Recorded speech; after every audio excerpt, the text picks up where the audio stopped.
The leader of the Westboro Baptist Church, Fred Phelps, the most ridiculous and strict church of hateful bigots in America, of course, that's the church he ran, that is the Westboro Baptist Church, he has died at the age of 84. Now, the church is very well known, and they're hated by people on both the left and the right because of how painfully stupid they are. So, to give you a couple examples here, they've protested Steve Jobs' funeral. Why, your guess is as good as mine. Elizabeth Edwards, John Edwards' wife ex-wife who died of cancer, yeah, they protested her funeral.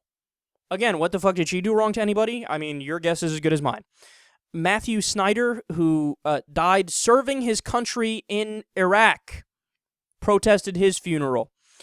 The Tucson shooting victims, protested victims who were killed in a mass shooting, protested Michael Jackson's funeral. They protested, get this, the dead children in the Norway massacre. Protesting dead kids. Yeah, stay classy, man. They tried to protest the Sandy Hook kids when they died, when they got slaughtered. But actually, I believe they were blocked by some protesters. Even the KKK hates them and says they're too extreme. And they actually counter-protested the Westboro Baptist Church a few times, which marks the first time in the history of the world, and likely the last time, that I agreed with the KKK. Now, one of the many ironies about Fred Phelps and the Westboro Baptist Church is that they almost certainly didn't appreciate some of the great parts of the country that they're in.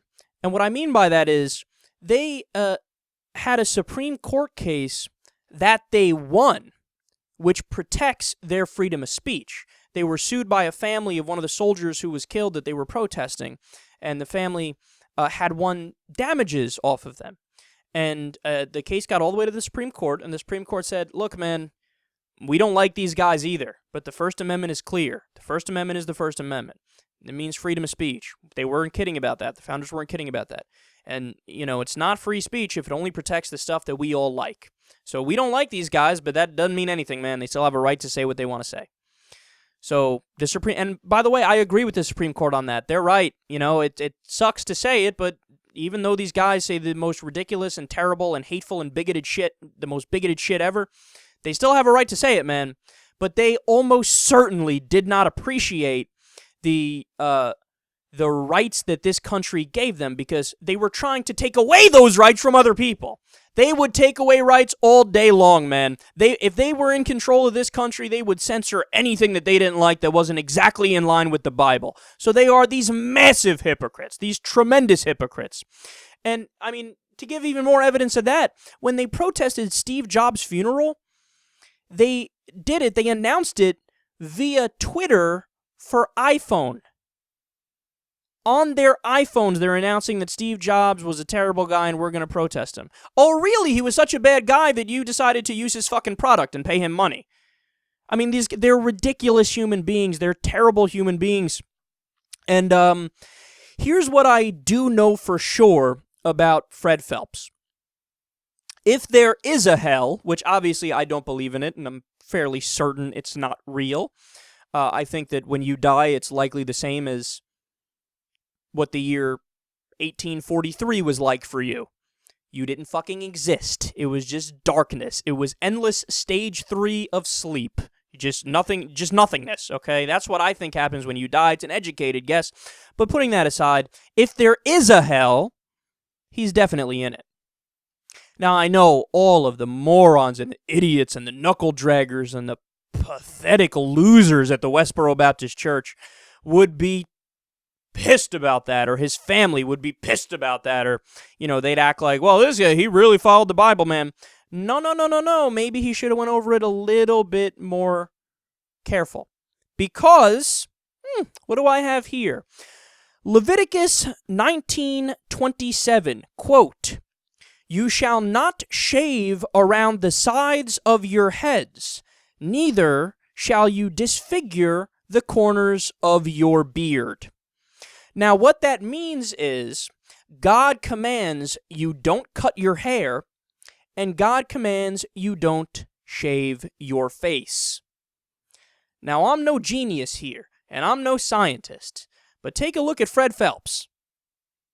This dude absolutely, positively, 100% got haircuts in his life and shaved his face. He doesn't have long hair, and he didn't have a beard. This means that Fred Phelps spit in the eye of the God that he believes in and holds so dear.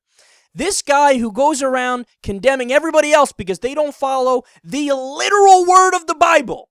He talked endlessly about homosexuals and just gay people in general. Just, they should die, you know. They should go to hell. They should repent immediately. They're sinning.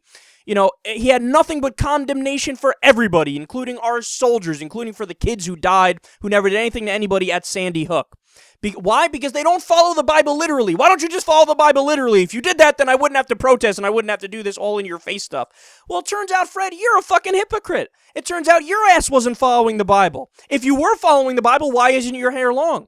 Why don't you have a full beard? So you're telling me you're going around and criticizing everybody else because they don't follow the Bible to the fucking letter, but your ass wasn't following the Bible to the letter. Is that not the dumbest shit you've ever heard of in your life? Does this guy, what is your IQ? What was his IQ? 4? You can't connect these basic dots? Really? You can't connect these basic dots? You're a sad, sad, sad, sad, sad, sad person. And not to mention that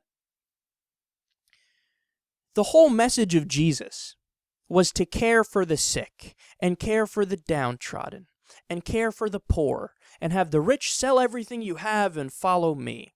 And this guy is a bachelor with long hair and a beard, and he was surrounded by 12 dudes, which is kind of gay if you ask me, and he made Karl Marx look like Ann Coulter. He was so far left on the political spectrum.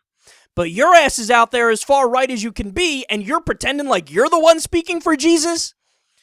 To say you missed the point is the biggest understatement in the history of the universe.